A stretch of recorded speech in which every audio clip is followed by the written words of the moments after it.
Are you ready? Hello, my name is Allotey Konuah. I am an MA student at the Institute of African Studies. This interview is for the foundations of African thought and how we think of the class. Fortunately, my background as a graphic designer allows me to appreciate archiving, photographing videos, allows me to appreciate the value of writing things down, or filming or photographing things for the future. In fact, my thesis is called Putting Yourself in a Narrative, which is about digitizing our past for posterity. So this whole project has been extremely helpful and good. I think that Dr. Badile's style of filming and recording the sound and sharing is very revolutionary and is something that should be part of our teaching and learning process, because then it keeps learning alive and it helps us go back to it all the time, rather than being taught and then being taken as notes and then getting lost in the ether.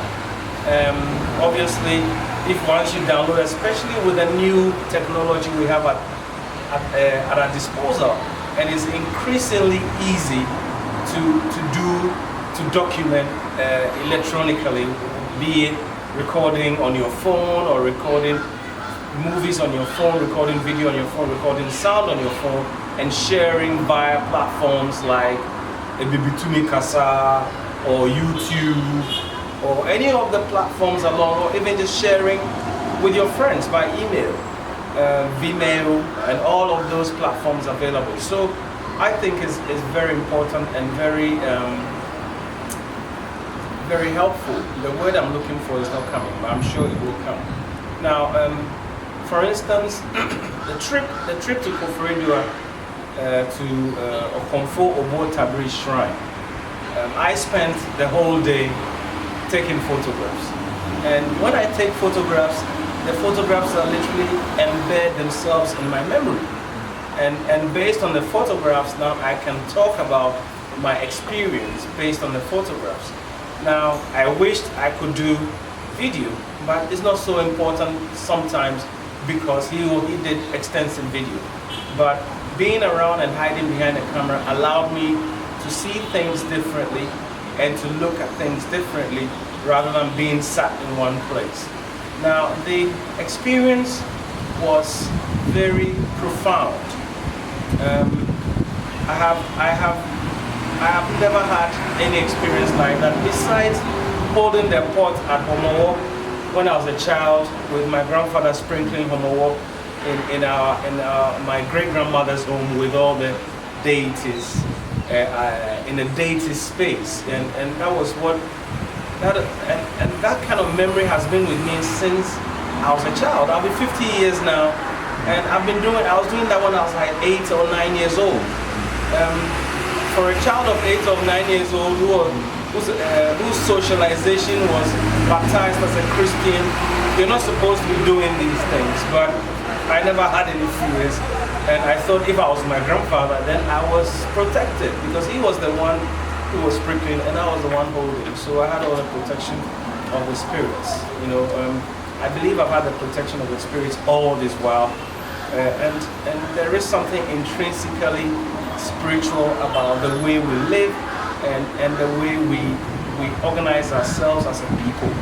I suppose the Christianity and Islam has also socialized people in a certain kind of way, making them abandon what we have. It's quite painful that way because my thinking and learning and things that I have come across in African thought has not been far from my thinking pre-African thought, foundations of African thought. And the class has literally brought together a lot of the doubts in my mind about the way we went about things, chief of which is the sense of community. We would have talked about the sense of community, we would have talked about Ubuntu, in African studies from the beginning, but African thought brings everything together. The principles of Ma'at brings everything together and brings the ideas of community together. When we say it takes one to have a child, but it takes a community to bring up a child, it's something that is getting lost on us, because we're becoming 2.4. The family is becoming just a unit by itself, and the family is not thinking about the extended family. So we're becoming European and going for the nuclear family idea of living, which doesn't help. There are all these communities, for instance, in Mamprobi, where they had a big estate. None of the estates used to have walls. They had hedges. So you could literally walk to your next door neighbor's house through the hedge. And this was about maybe 40 or so, 50 years ago. Now all the homes have walls. So you can't walk to your neighbor's house. You have to go through the gate. They have walls, they have security wires all over. So now we're barricading ourselves instead of looking out for ourselves and protecting ourselves by being one. And the things and the problems that we're facing these days as a people is because we've gone away from our basic thinking and understanding of what life is. The Gan Homowo Festival, for instance, is to shout or hoot at anger. And anybody who you knew, be it Gan, any tribe, is invited to your home to eat. Even strangers can walk into any home and to eat. But have we lost that feeling today? I think we have, because to start with, people are not celebrating Homowo because of their Christian infiltration, which has told them that this is a bad festival. It's non-Christian, so we can't be seen to be celebrating. So the things that made us who we were are the things that we are throwing away, which in a way making us lose perspective of where we want to go. For instance, I get very upset when I see trees being cut. And trees are cut everywhere. People cut trees because they don't want to sweep the dry leaves from the ground, which can go into the ground and fertilize the ground. But they cut trees and put concrete on the floor, and then they throw plastic bags on the concrete. So we're losing it, we really are. The sense, the wisdom of Konfo Efua Tabri, is that Nana Efua Tabri, was amazing.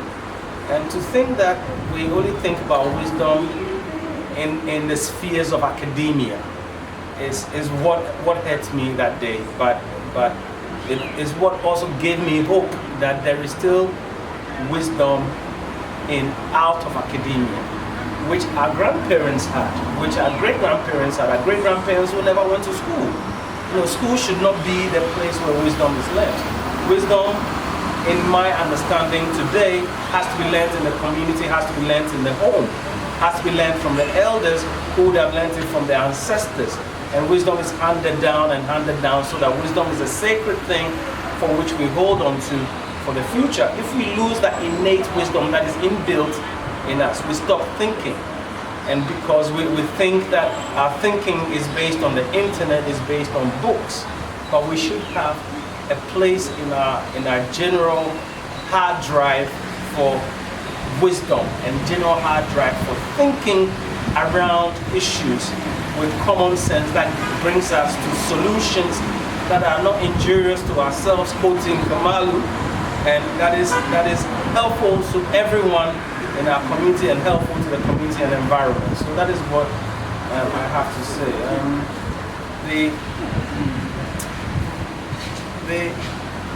The one thing that struck me was, you know, it's always been said that Africans, we always singing and dancing. But singing and dancing, music, singing and dancing is part of us. And the enormous presence of performance at the shrine was just wonderful. The various characters, the spirits that came out, and their relations with the people showed us that spirits were not harmful entities. they are here to be with us and to guide us in the things that we do. The way the adherents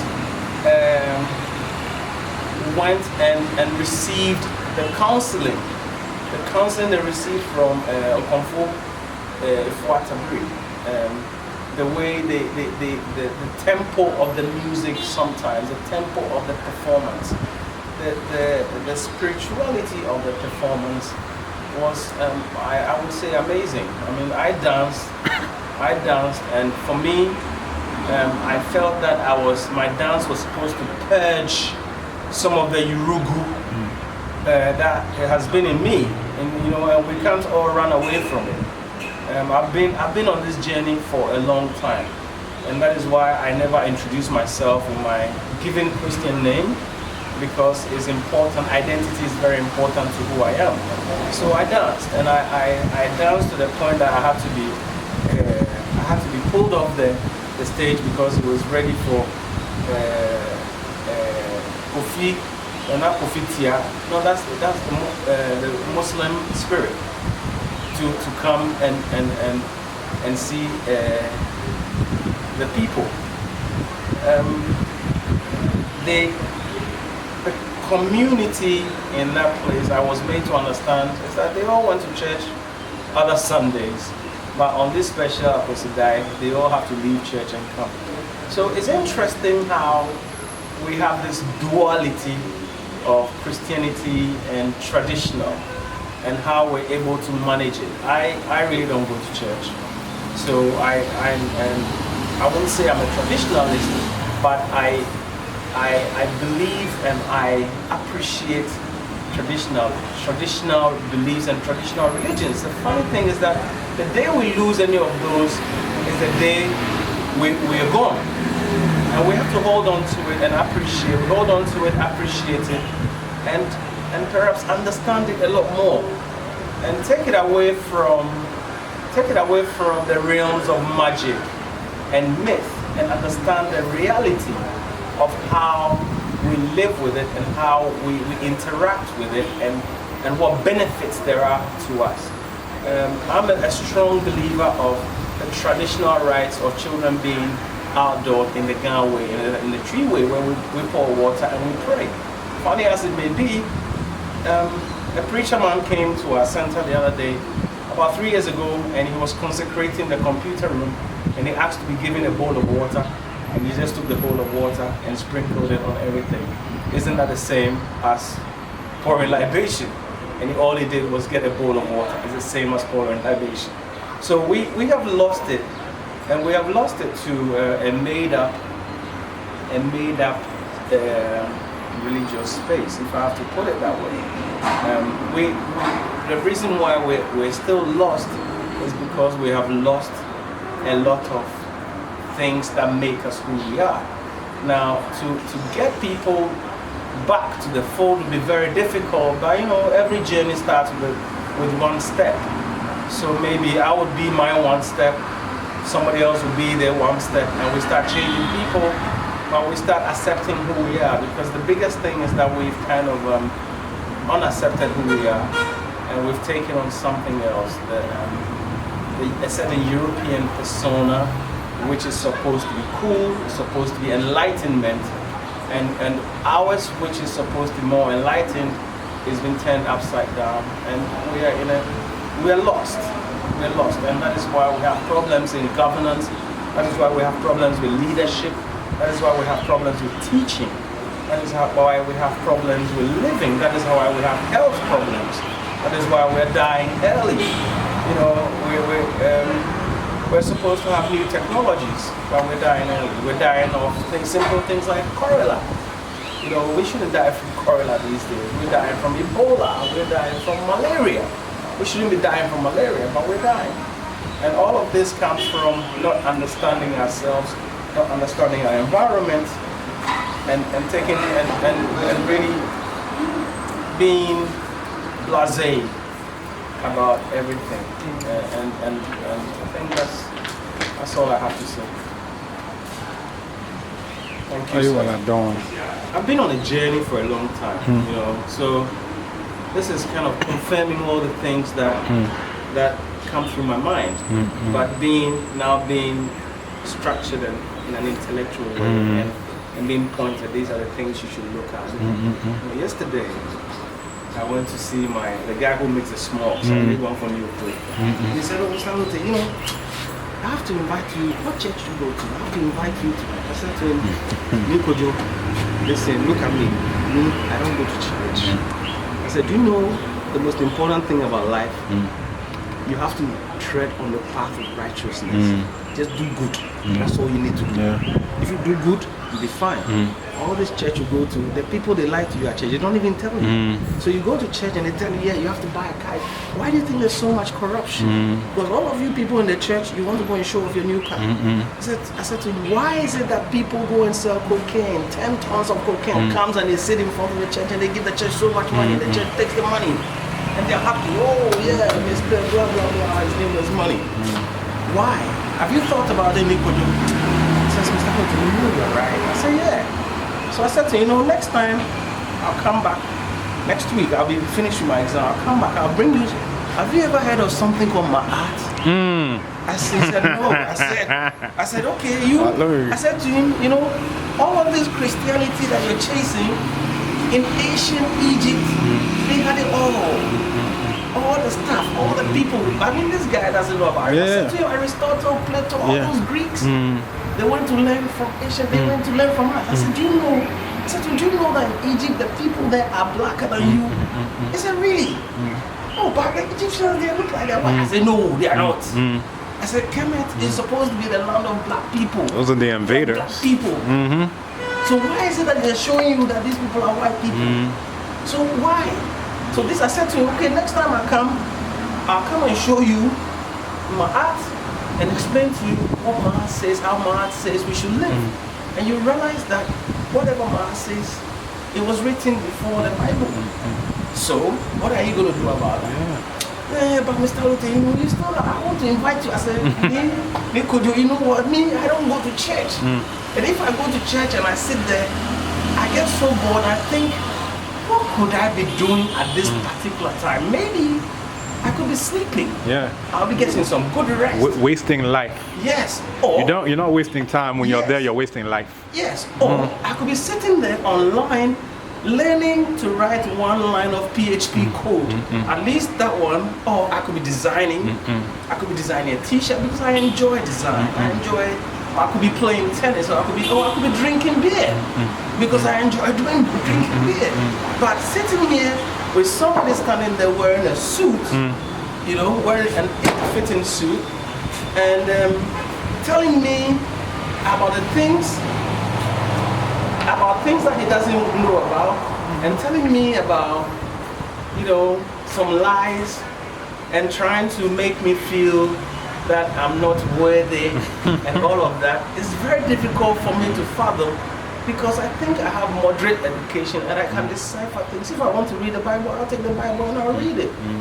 And whatever I get out of the same way I can go and find a Quran. But going to church now is becoming such a problem for me that I turn out like, in your words, like a devil. And I think I'd rather be a devil than be a hypocrite. And for me, I can't stand being a hypocrite. So I think, sharing the 7 principles alone to say that, this is how we thought. This is how we should be thinking. And if we can think this way, then we won't have any of these problems. So I said to him, look at the front of your shop. When all these people who live here, can you see how dirty the gutter is? The gutter is full of plastic. So you live here, you throw your rubbish and your shit, excuse my language, into the gutter, and you get ill, and whose fault is it that you're getting ill? It's your own fault, because you don't even appreciate nature. You don't even appreciate yourself as human beings. You don't even appreciate the machine that is you as a human being. Did you just get up yesterday and became a tailor? Your mind was trained, your hand was trained, everything was trained. Now you're a good tailor. Have you wondered how? Did you wake up one morning and then God said, "Oh yeah, Nikojo comes in from the top, with the lights, the big heavenly voice, right? Nikojo, you're going to be a tailor." You know, and the next day, no, it takes time. So how do you get those skills? Because you have the brains. And that is why you're not an animal. That is why you're human. And even humans have senses. Even animals have senses. Animals are able to socialize themselves into a certain life. Sheep can go in a flock. They can go and eat and come back home. Do you know why? Because they're smart like that. Dogs do the same. Dogs come in from birth, they're born, they learn things, and they live with the things that they learn, and they add to the things that they already know. So they know when to poop, where to poop, when to pee, where not to pee. Sometimes they pee in your room, and then they learn that I don't have to pee in the room. Why do cats go and dig the ground and poop in there and cover it? Everyone is baked differently. So I think one day, very soon, I'm going to share my arts principle, because I think that has been the underlying. T-shirts.